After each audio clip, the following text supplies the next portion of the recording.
Love this podcast? Support this show through the Acast supporter feature.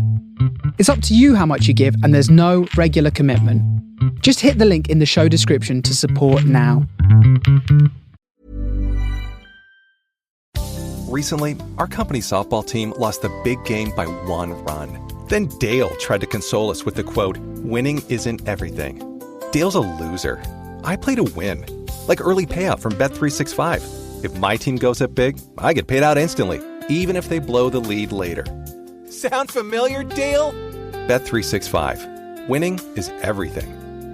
Gambling problem? Call 1-800-GAMBLER. 21 plus only. Must be physically located in Virginia. T&Cs apply. In-app only. Quick question. When was the last time a display ad changed your mind? Now think about the last time a friend told you about something they loved. Different feeling, right? That's how podcast advertising works. A host who's built real trust with their audience talks about your brand in their own words, in their own voice. It doesn't interrupt the experience. It's part of it. With Acast, you can access the world's largest podcast marketplace. Choose the right shows, the right audiences, the right format. Then watch the data tell you it worked. You're not buying impressions. You're buying influence. Learn more by visiting acast.com/advertise.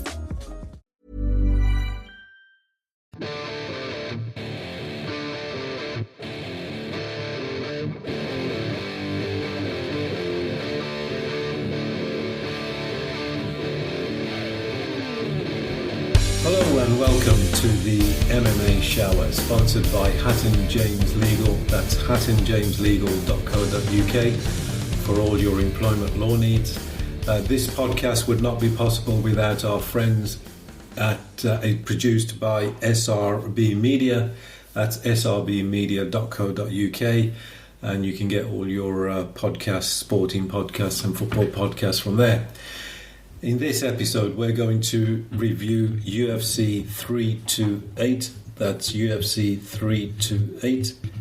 And that is Chimaev versus Strickland. And that is going to be a very exciting fight, potentially. And there's a co-main event title fight as well. So that's 2 title fights on the card. And that will take place in May.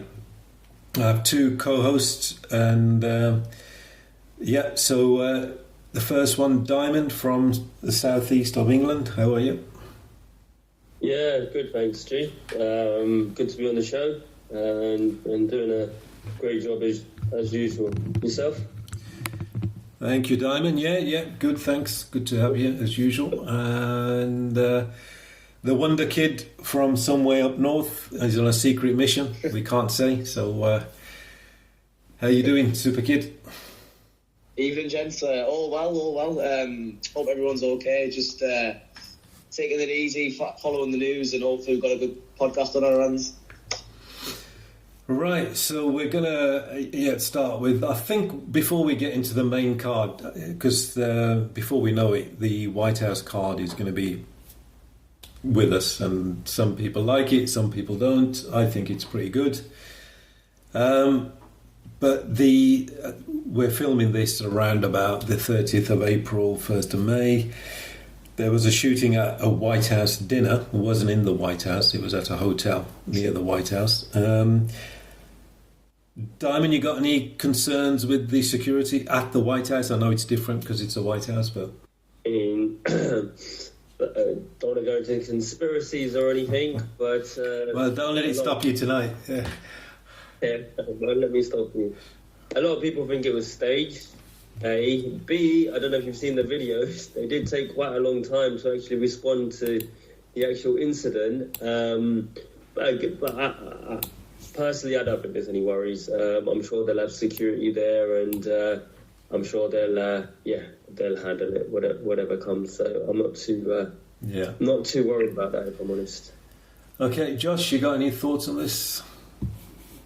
I think I'm in the same boat as Diamond, to be honest. I think there's always some not gunning for Trump. You know what the radicals can be like sometimes, but there's always going to be something going on. But I think as far as the event's concerned, there shouldn't be any issues in terms of that going ahead. Yeah. Okay. Yeah. So we're going to preview the 2 title fights: Joshua Van versus Taira, and Sean Strickland versus Chimaev. So we're We'll start off with a co-main event, and I want to start with you, Diamond, because we had that last discussion in the last podcast about a Japanese-born fighter. Could be the first one, Tatsuro. Just give us your thoughts on the fight itself. If you want to talk a bit more about the Japanese angle, you can. But yeah, sure. I mean, in terms of obviously when we spoke about Taira himself being Japanese and the fact that he could be the first, I would say, Japanese-born fighter, I think that there's quite a bit of nostalgia in that. And personally, I'd really like him to do it. Whether he does or he doesn't, we'll have to see. But just in terms of the fight itself, it is quite an interesting fight. I think stylistically, they're different. You've got Taira, who's, I think, a submission specialist, and you've also got Van, who's more of an elite striker. So again, it's striker versus grappler, submissionist, or whatever you want to call it. But I'm rooting for Taira, if I'm honest. Yeah, Josh. It's an interesting one, G. I think, to be completely honest, I think my present knowledge when it comes to sort of K1 and Japanese kickboxing is a bit limited, a bit superficial. But like we were saying earlier, I think it's a strange one because we've not really seen that translation. And I know it gets talked about a lot about which martial art's superior and which one works. And obviously, ultimately, MMA and UFC is the field to test it and prove it. But it doesn't seem. I mean, you look like the last big one being Kaya Sakura. I know he was the big up and comer who everyone thought, he was going to come into the UFC and do really well. I'm pretty sure he has got one win under his belt, but it's been underwhelming, to be honest. And I mean, of course, back in the day, it was a big.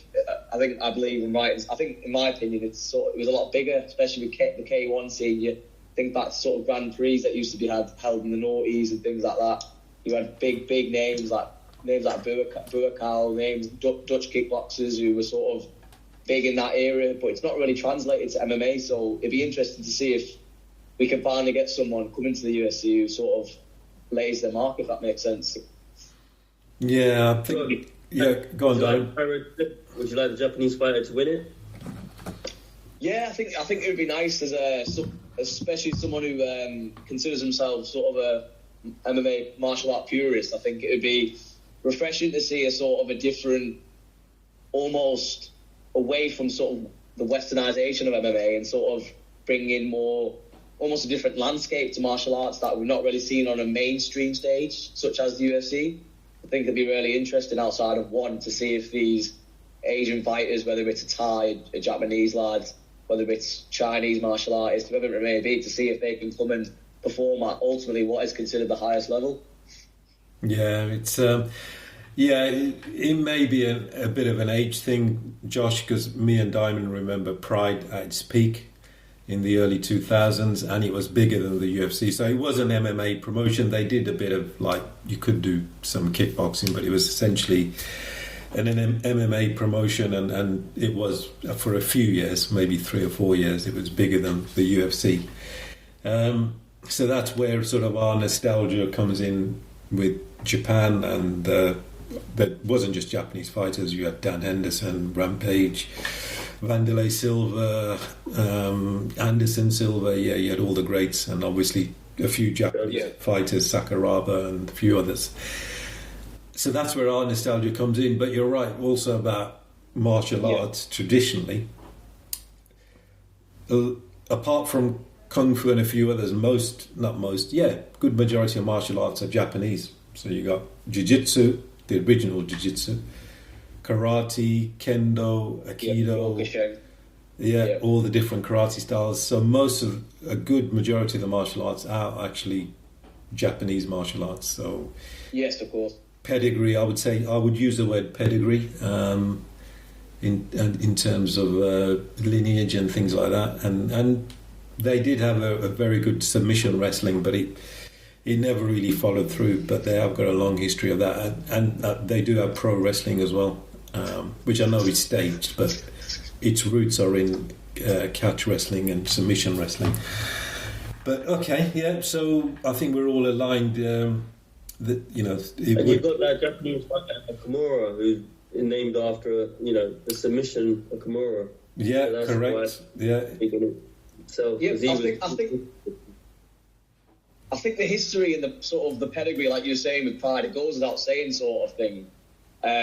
Like you say, it is a difference in era, but I think when you actually look at it, take a bit more of a less of a superficial glance, a lot of the heavy fighters and sort of the big names from Pride, despite it being a Japanese organisation, most of them were actually Western. Like you look at American, like you said, Dan Anderson and Rampage Jackson. So even though there were and the big Brazilians names from Pride, and of course Wanderlei Silva, etc. But you actually look at it, there's not many Japanese fighters who have actually sort of gone to the top of the throne, which is what would be interesting to see. Yeah. I mean, they were in the UFC. They've not been a total flop. Diamond will remember this. Yushin Okami fought Anderson Silva for the middleweight title. We watched that. He wasn't very competitive, but he still had a chance. And the guy who got armbarred in the last 20 seconds from Demetrius Johnson, that was can't remember his name, but that was flyweight. And then we touched on obviously Machida. He fought as a Brazilian. Yeah, but he's only half Japanese, so it's not. But he still probably had quite an influence from his Japanese roots, I would assume. Yeah, but it's different when you born and brought up and full Japanese. Yeah, but he was definitely half Japanese. But okay, give us a prediction, Josh. I think it's more out of sort of general ignorance, but I think if I had to put money on it, I would say you'd have to go with Joshua Van, the champ. I mean, he's just come off a big knockout win against the man, the myth, the legend, Yuri Prochazka. So I think it's, for me, I think I'd go with Joshua Van. Yeah, Diamond? The odds would say something different there, Josh. Taira is 2-1 on. Joshua Van is 13-8. Against? 13-8. So he's 13-8. Just so Tyra's the favourite. Favourite with 2-1 on. So he's 1-2 basically. Going for Taira submission. That's what my prediction's going to be. And I hope he does do it. Yeah, I'm going to go for Tatsuro, and I think he can do it. I think the time is right. Maybe that injury that Van had only 3 weeks ago, maybe it's still lingering there somewhere. Apologies, yeah. I'm just sorry, mate. I've just made a mistake. I realised I've just confused the Joshua Van with Carlos Ulberg, so I redact that previous statement. I was wondering what you were saying. The legend Josh Piashka. Apologies. That's okay. Well spotted, Josh. Just one other thing. Taira, he's got one loss, and I think that's to that Brendan Royal. And Van has actually beaten that guy. So read into that what you want, but that doesn't much. But I'm just saying. Yeah. It's not always linear, but it can sometimes have an influence. But no. So I think Josh, you confused me now. You went for Van, didn't you? Yes, I have. Despite what I said being incorrect. Okay, so 2-1, Josh, but you may be the winner. Who knows? But I'm looking forward to that fight. Yeah, definitely from a Japanese angle, but also good style matchup as well, stylistically. Yep. Okay, we'll go on to the Chimaev versus Strickland now. Strickland sort of came from almost nowhere. He beat Adesanya, and then did he lose the very next fight to Duplessis? I don't think he had a successful defence, did he? No, I believe he lost to Duplessis. Yeah, decision that fight. They had 2 fights, didn't they, Duplessis and Strickland, I believe. Was that did he get a rematch? Yes, he did. Yeah. Yes, and both were decisions. Yeah. So Josh, Strickland's a character, sort of off the wall, loose cannon, all that kind of good stuff. What you think he's genuine like that? He's just one of those guys who's been brought up that way, maybe? Yeah, I mean, I think I don't know how much sort of research you gents have done yourselves. I've listened to a podcast he did with Joe Rogan a while ago, and he did go in depth to sort of his upbringing and what he experienced, his own vicarious experience through his younger days. And it did sound like one very messed up individual. So yeah, like you say, he may sound like a bit of a nutter sometimes, a bit of a nutcase, a bit off the wall, like you said.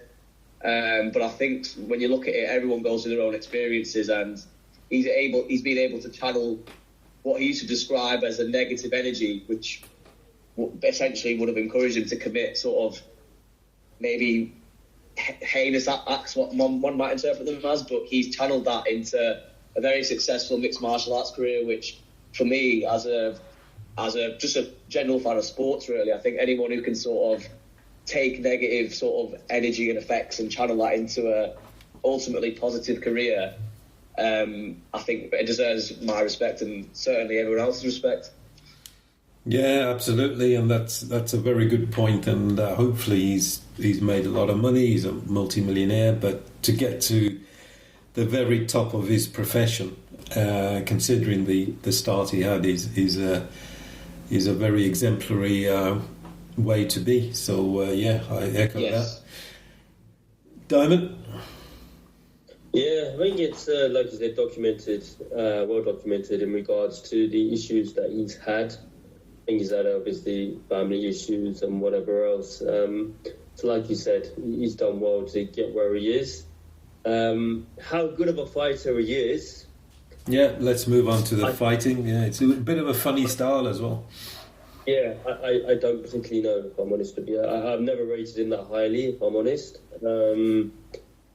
I do think Khamzat's going to have way too much for him in regards to his wrestling. I mean, if he just goes down the wrestling route, I believe he will just take him down at will, and it's just going to be a bit of a lay and pray maybe. But it depends whether Strickland can, whether he could, defend the takedown or not. Yeah, and you're right. Strickland is one of those fighters that when you look at them, you don't see obvious, amazing skills. But he has something to reach the very top. Now, yeah, there's some fighters like McGregor and Anderson Silva, you just see skill and you know why they reach the top of their profession. Strickland, I don't know, maybe it's that subtle thing in the cage, in the ring, that he moves in a certain way. He sort of lifts his knee up like he's marching. And with Adesanya, the best kickboxer probably ever, maybe second to Anderson in UFC MMA, he just shut him down for 5 rounds. The best kickboxer probably ever, and Adesanya. So yeah, I know what you mean. His style doesn't scream amazing talent. Like you just said, it's like it's something's there, because he obviously has made it to the top, and it's not just a one-hit wonder. And this will be his 4th fight for a championship. That's pretty impressive, to be fair. Yeah. And his last fight was very impressive, I've got to say. I did not think he was going to win that personally. But yeah, he impressed me with that fight. But again, I just can't see him beating... Yeah. Well, we'll come on to Chimaev. I know there's nothing sort of new to say, but we'll come on to him. And so Josh, I'm not sure if you've got any Strickland views on fighting style, and he's effective. We're not saying he's not. Yeah, I think it's more of a case of effectiveness over aesthetics, really. I mean, like you said, it's a bit of an unorthodox style. Like you said, that sort of marching, almost stiff, you'd say. He's not really light, like you aforementioned McGregor. You mentioned McGregor, Anderson Silva, people you think sort of almost flowing style kickboxing, whereas Strickland seems to be quite rigid, quite almost stiff in his approach, and it seems more about being solid as opposed to being flamboyant and technically gifted. But like you say, it's almost like a brawler style. It's an interesting one, and to be honest, I think, I might regret end up eating my words here, but I think if anyone could potentially stifle Chimaev's takedowns, I think Strickland might be in a good chance. It could ultimately backfire on me saying that, but I do think he's got the capabilities to sort of neutralise. I mean, it's one thing saying that. However, the other side of that argument would be that you look at Duplessis, he was obviously such a big man, such a big middleweight. I mean, you look how Chimaev sort of just ragdolled him for 5 rounds. So it is a tough one to call, but I think ultimately the cards lie in Chimaev's favour. Yeah, the wrestling does obviously come into play, and probably will be dominant. I can't see Chimaev wanting to stand and trade for 2. Not that Strickland's a knockout, one-punch knockout artist, but I think Chimaev will pretty much go to... he has got an ego, so he may try to stand for a few maybe minutes and then see how he goes. Why does Progressive work so hard for truckers? Because truckers unite the world. They unite kids with their first drum sets and parents with earplugs. But truckers can't do this if they're not on the road. That's why Progressive has over 360 heavy truck employees to help truckers stay on time and on track. Quote truck insurance today in as little as 8 minutes at ProgressiveCommercial.com. Progressive Casualty Insurance Company and Affiliates. While every other channel is fighting for your customers' attention, podcasts are where they've already given it. No one accidentally listens to a podcast for 45 minutes. They choose to be here. They trust the voice in their ears, and when that voice talks about your brand, it doesn't sound like advertising. It sounds like a recommendation from a friend. Acast gives you that trust at scale. Digital precision, host-read authenticity, and performance data that proves it worked. Don't fight for attention. Buy it with Acast. Learn more by visiting acast.com/advertise.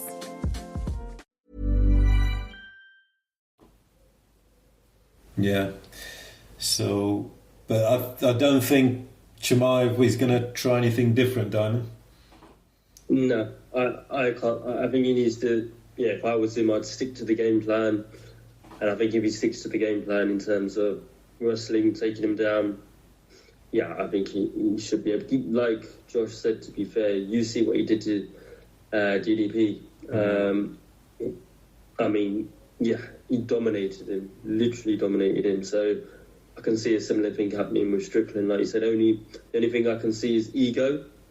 If Chimaev does decide to... Remember the Gilbert Burns fight? Yeah. If he does then it could be interesting. But and the Usman fight as well, Kamaru Usman. Yeah, people forget that, but Kamaru Usman did well, to be fair. But yeah, if he just sticks to the game plan of fighting his game, I can't see Strickland doing too much. Yeah, I'm looking forward to the press conferences. The trash talk's going to be good because people like Khabib, he was good at trash talking. Makhachev's not, but they have that accent and they can say words that are quite funny. And Strickland he doesn't give a what. So that's going to be entertaining, I think. Makhachev's quite witty, actually. I find him quite funny. I think he has got something about him, even with his trash talk. He does make me laugh. But yeah, I think that's the other issue. Can Strickland get into Khamzat's head? Will that make him fight a different game? Will that make him come out? Remember Aldo versus McGregor? I think if anyone's not going to be politically incorrect, it's going to be someone like Strickland. Like McGregor, what he was saying, things very close to the edge to Khabib. Religion, family, pretty much with McGregor, nothing was off the table. And Strickland... But that was part of his game plan, wasn't it? It was the whole point was to get into your head. Yeah. And make you fight a game that you wouldn't usually fight. Yeah. Hence... But Strickland may say just because he can and just because he doesn't give a thing. So he may not be game planning like McGregor, but he won't have that filter that most people have. And it's funny, I was watching, going off topic a little bit, but I was watching some interviews of McGregor, you know, in his prime and in the old days. He spoke very well, and what he spoke actually made sense. If you compare him to now, it's unbelievable. He was such a good trash talker. He was such a good talker. I think people forget how good he really was in regards to that. But obviously now he's just, he's a different breed now. But he was very impressive back then.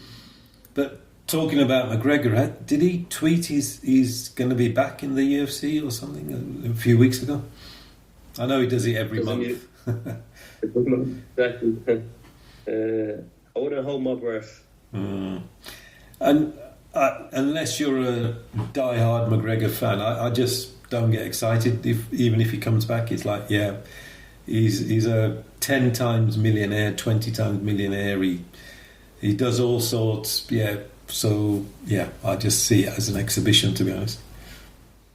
Yeah, I wouldn't get excited over McGregor come back, put it that way. So who are you going to go for, Diamond? Khamzat. Can't see anything but a Khamzat win. Josh? Yeah, I think I'd go with a Chimaev decision, to be honest. I can't see there being a finish. You know, like you said, Chimaev gives a big talk, but at the end of the day, I think his style is very much neutralising as opposed to offensively sort of taking charge. So I think it will just be a decision win. Yeah. I think if it goes to rounds 4 and 5, I think Chimaev will submit him. I think Strickland will get probably tired, especially if he gets taken down and he has to get up again. If he can chain wrestle him for 3 rounds, I think Strickland will get maybe not gassed but fatigued in his arms and his legs, and get that kind of numbness you get from trying to defend and grapple.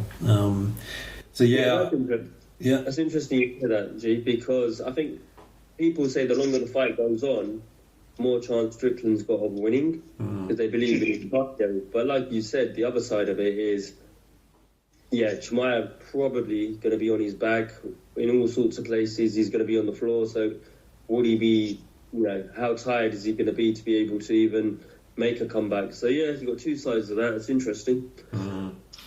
Yeah, so I think probably Chimaev and by submission.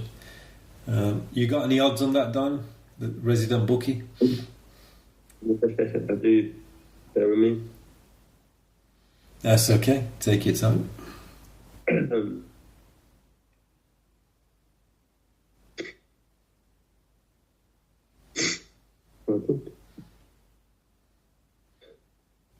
regards to, just before we go on, Khamzat's cardio. Yeah. Do you think that with that? Remember, he used to be questioned for his cardio. Do you think that's all gone, or do you think it could potentially? Yeah, because he went 3 rounds with Gilbert and 3 rounds with Usman, and they were wars. There wasn't like a soft 3 rounds. You're right. In the early days, there was an issue, and then he got ill, didn't he, around COVID, and people were saying his lungs collapsed or whatever. I don't know. I don't think it's an issue anymore. Yeah, I don't think so. No, I think he's maybe got over that. What about you, Josh? I think in regards to that, I think you've got to look at it in the sense that Chimaev used to pretty much kill himself cutting down to welterweight, and he was open about the struggle with that. And since you've got to remember, he's moved up to middleweight, this is more of his natural weight class. He's a very, very big guy. The fact that he's making 170 was an abnormality, really. Yeah, that's a good point. Yeah, I think that's the main factor in that sort of equation. He's drained. Yeah. The weight cut was killing him. Yeah, so he's probably drained. At the time of the fight. In my opinion. Good point, Josh. Okay, Khamzat's 9-2 on. Strickland's 3-1. So. Oh wow. Khamzat's heavy favourite. Heavy favourite there, yeah. I think that's probably about right. In terms of the chances to win. But no, that's good. Diamond, you got anything else you want to chuck into the mix? Yeah, so it's in regards to that we were talking about Khamzat as a fighter. Now, obviously his fights of late have not been the most exciting. Let's be honest. A lot of people say they're pretty boring. Does that matter to you? Does that matter to a champ to be exciting? Or do you just do your own game and win and not worry about anything else? And how does the public perceive that in regards to you being, a legend or a great? Do you think that contributes? I'm thinking back on the legends. Anderson obviously was very exciting. GSP was so-so. A lot of us, quite a few were points. 5 rounds. He did have some classic fights for sure. Demetrius Johnson, he was up and down finishing. John Jones, he has finished a few people, but he's had a few close decisions. So, obviously, if you finish people, you're going to be more of a exciting champion. But ultimately, I think it's, from their point of view, it's keep winning, keeping hold of that belt. So it matters a little, but in the bigger scheme of things, if you're champion for 10 defences, then that's what stands out. Yeah, that's what I'm... Do you think you should be respected for that? Or do you think is it valid for them to be criticised for not having an exciting style? Yeah, but you can't just create a style if your physical, mental attributes don't lend yourself to being a knockout artist or a submission artist, then you're going to win. You're going to go into that combat based on your best weapons, and if that may be strategy. Remember GSP, and they used to strategize, and John Jones's camp. Jackson and the other guy. So I know what you mean. If an exciting fighter, but in boxing, changing Mayweather, I think I can't remember any of his defenses him knocking anyone out. Out of La Hoya, I think, wasn't it? Who? Did he knock De La Hoya out? Was it? I can't remember. Ricky Hatton. Ricky Hatton. Ricky Hatton. Ricky Hatton. Yeah, that was 1 out of 10 or 20 defenses. Yeah, that was the Chinook. Yeah. Yeah, that's the classic. Yeah. So what about you, Josh? What do you think in regards to Khamzat's style? Because I think you've been quite vocal in terms of one of his fights. Was it Duplessis when he was pretty boring? Do you? Yeah. How do you perceive that? I think it's an interesting point you make, to be honest, Darwin. I think for me, I see it 2 ways. You've got to separate the martial arts from the entertainment. For me, as someone living in England who wakes up at sort of stupid o'clock to watch these fights, I'm not really wanting to wake up and stupid o'clock and watch sort of a more or less a ragdoll performance where it's almost like there's no intent. It seems more like the sort of the objective is just to neutralise as opposed to entertain. But then that's from a fan standpoint, but then from a martial artist standpoint, as someone who's trained myself and someone who sort of appreciates more of the complexities of the sport that we watch and love, I think it's one of those where you've got to look at it and think it's definitely impressive how he's able to sort of do what he's doing, but at the same time you want to see. It's almost like the commercialisation and how mainstream MMA has become now, especially with UFC, how big it's gotten. It seems like the priority is almost selling as opposed to true appreciation for MMA. Not to go on a tangent or anything, but you look at what happened back in the day with the flyweight division. You had Demetrius Johnson, who I think a lot of people regard as probably one of the best mixed martial artists of all time. He was traded for...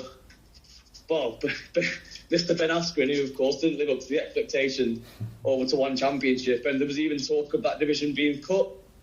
And it goes to show, really. I think ultimately, at the end of the day, the big bosses, Dana White, etc., prioritise the entertainment side and the commercial side as opposed to the purist fans who maybe appreciate and want to see the sort of pure martial arts side of things. Yeah, I think the DJ story is pretty sad if you think about it. I don't think Dana ever really got behind him and promoted him how he should have, because he was an unbelievable talent, and I think a lot of, martial artist enthusiasts, and if you know your stuff, would probably say he goes down as one of the greatest fighters of all time. But I don't think he done justice, personally. Yeah, I'm going to have a slightly different view that I'm going to rail against the purist angle, because people have said this in the past, and when you say a purist martial arts, what are you trying to say? Is that you want Shaolin monks to be Dana White, or Shaolin monks to promote a fight and do it in a temple? No, when you say purist, I think it's more about the sort of appreciation of what the person, the actual fighter, is doing. Sorry to interrupt there, G, but I think it's more a case of, when you say purist, when I'm saying purist, I don't mean as a pure sort of, like you just said, Shaolin monk temple sort of thing. It's more of a case of, to the uneducated and untrained eye, someone like Chimaev who is just merely going out there to, at the end of the day, he's not trying to put fireworks on. He wants to neutralise his opponent. And I think if someone who's done jiu-jitsu, done wrestling, sort of realises how difficult that actually is, as opposed to someone who, sort of just thinks, oh yeah, the UFC's on, let's have a few beers, we'll get a pizza order, we'll put it on in the background sort of thing. They can't really appreciate how difficult it is what he's actually doing. This is prize fighting, so fighters will want to win how they can. Now, if a fighter is exciting and entertaining and can knock people out or submit them, then that's good. But if they're more heavily wrestling based, grappling based, and they can't finish fighters, now I do appreciate submission grappling, submission wrestling, so I don't find it. Yeah, some American wrestlers, especially if they lay and pray, that's ridiculous. No one wants to see that. But if they're trying to go for a finish, or there's some really, strategic and clever takedowns, I can appreciate that. But at the end of the day, it is prize fighting, so it's going to be based around Dana White, UFC making as much money as possible. And if that meant Demetrius Johnson wasn't, obviously he was an amazing martial artist, but wasn't doing, I don't know what he should have been. I don't know what else he could do. He was winning and he was finishing. But yeah, it's prize fighting at the end of the day. Here's a tip for you. There's a podcast out there with fans waiting to be your next customer. They tune in every week, they trust the host, and that host wants to talk about brands like yours in their own words to their audience. The problem is, you just haven't been introduced yet. We're Acast, where that introduction happens. As the world's largest podcast marketplace, we let you browse shows, see who's listening, and book host-read sponsorships or run your own ads, all from one platform. Transparent pricing, real-time data, complete control. Start advertising on podcasts by visiting acast.com/advertise. Gee, you're talking about monks. I thought you were talking about monkey magic for a minute there. The question is what, like you just said, what was DJ doing wrong? I mean, I agree. Well, as I said, also prize fighting. His fights weren't selling. That's what he was doing wrong. Yes, that's the commercial aspect, though, isn't it? That's prize fighting, exactly. A prize is $1 million contracts. It's not appreciation. Yeah, it's not appreciation of the art, though, in my opinion. Yeah, 100%. But then is that because then the question you've got to ask yourself, is that because Dana wasn't pushing him? But when HBO and ESPN and whoever say to Dana, "Oh, we haven't made money," what's Dana going to say? "Oh, don't you appreciate his martial artist?" No, he's not going to say that. No, but do you think Dana pushed him enough, as in to the public? I mean, you go through your fights, you get a pay-per-view card. They obviously have to promote the card itself, plus the title fight. I'm not sure what else he could have done. What other platform could he be on? That's an interesting point there, G. I think you look at what one championship did with it. I know this is different, so obviously one championship involves different sports, but you look what they did with Rodtang and Demetrius Johnson, but they had that hybrid fight. And I'm not saying that's a feasible option for the UFC, but yeah, fair play. I think with the bloke's name, the CEO, Chetri, if I'm not mispronouncing that name, the Thai bloke, the CEO of one championship, who was in the same shoes as Dana, he was able to sort of find a way from a commercial standpoint to get more people engaged with Demetrius Johnson and sort of appeal to the, maybe like you said there, people who weren't necessarily watching, and he was able to get an attraction going for him. Yeah, I'm but not saying that's an option for Dana. You know which market one is going after, don't you? Really? Dana? No, the one, the Chetege or whatever his name is. Yeah. You know which market he's after initially? It's Southeast Asia, East Asia. Yeah. So maybe if you're focused on a particular, maybe Demetrius Johnson, maybe is more, I don't know, probably more appreciative. Like we said, Japanese martial arts, East Asian martial arts, maybe they would appreciate that. I'm not saying anything about Demetrius' talent. That'd be silly. Yeah. But I'm just talking about the commercial aspects. Purely from commercial standpoint. Yeah, and it is a promotion. They always publish numbers, don't they? UFC, they made 5 million, 20 million, 100 million, so on and so forth. But no, it wasn't right to do that. But I'm just putting out the not the facts, but the sort of argument against it. Yeah, it'd be interesting to see what DJ's numbers were like. I mean, I don't have a clue, but it'd be interesting to see. I think they were really low, maybe 100,000, 90,000. I remember looking at it a few years ago. Yeah. But you got to remember, when was he fighting and what was the highest at that particular time? Because he wasn't fighting in McGregor's era. No, so it was before that. He was there when just before John Jones was champion, GSP, Anderson. Because I remember him and John Jones were like 10-10 defence until John Jones had problems with driving his car and things like that.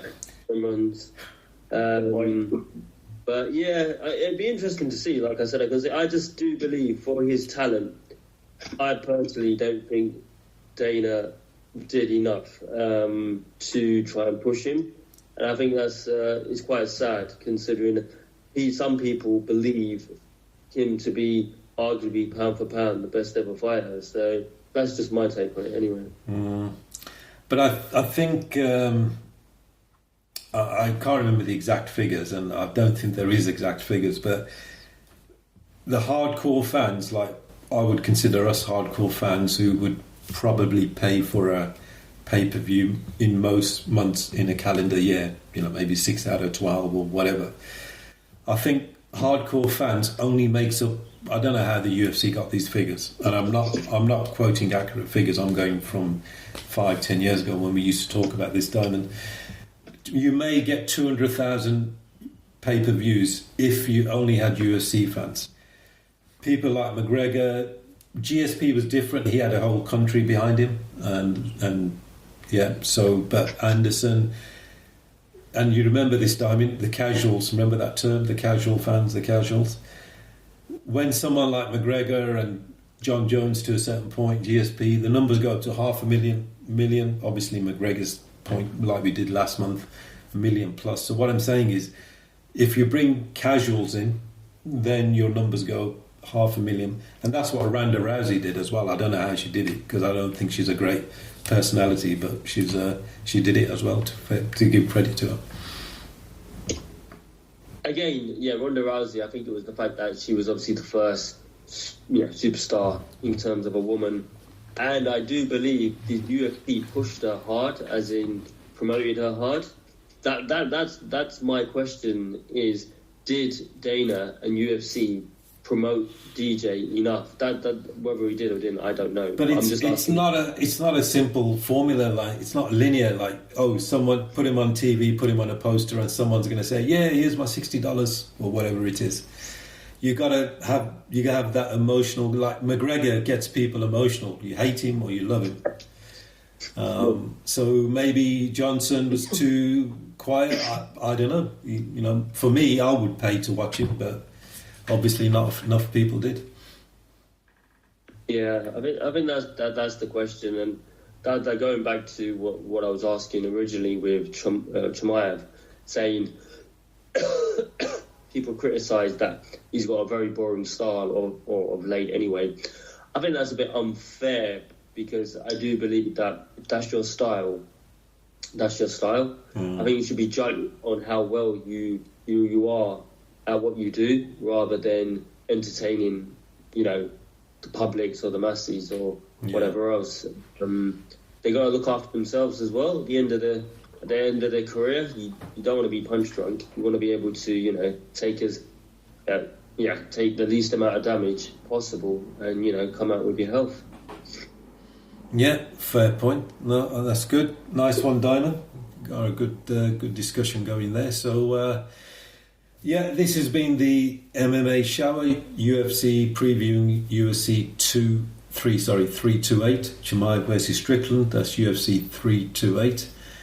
And that's taking place on May the 9th, and in the Prudential Center in Newark, New Jersey. So thank you, Diamond. Good points, good discussion. You looking forward to any events or any fights apart from this? Or we've obviously got, I think the next one is the White House card, isn't it? I believe after in June. This, yeah. Oh yeah, after this one. So that could be interesting. We'll see what other fights they make, and go from there really. But hopefully they put a few fights together. I mean, I think the state of just fighting, I don't know if anyone watched the boxing and they saw, I'm just going off on a tangent for a minute, Fury and Joshua. I mean, it's become so WWE for me, do you know what I mean? It's just absolutely, becomes comical, doesn't it? But I think it's a business model. It's a business model, isn't it? Yeah, it's just... What did you make of it, Josh? I think it is just a business model, to be honest. I think that's all. It's just a way to sort of get bums in seats. You look at it from that point of view, and that comes. It's sort of the nature of the beast. When something becomes that big, it's almost inevitable that you're going to get commercialization and dramatization. And I think you can appreciate both sides, because at the end of the day, it's not going to be like a Fight Club scenario where it's underground and people are just purely watching for the technique and appreciation of fighting. At the end of the day, it's entertainment, it's show business, and that's the sad part, because you do get things like what we were saying about Demetrius Johnson, where they get underlooks, but at the end of the day, it's just the nature of the beast. Yeah. No, good point. Yeah, so we're going to wrap this up. UFC 328, I think the co-main and the main event will be two exciting fights, and I think there'll be two finishes, but we shall see. Yeah, next podcast will be about the White House, on the White House card, so we'll probably do a good hour or so on that. And looking forward to that as well. So thank you everyone for listening. Take care, and good afternoon, good morning, good evening, wherever you may be.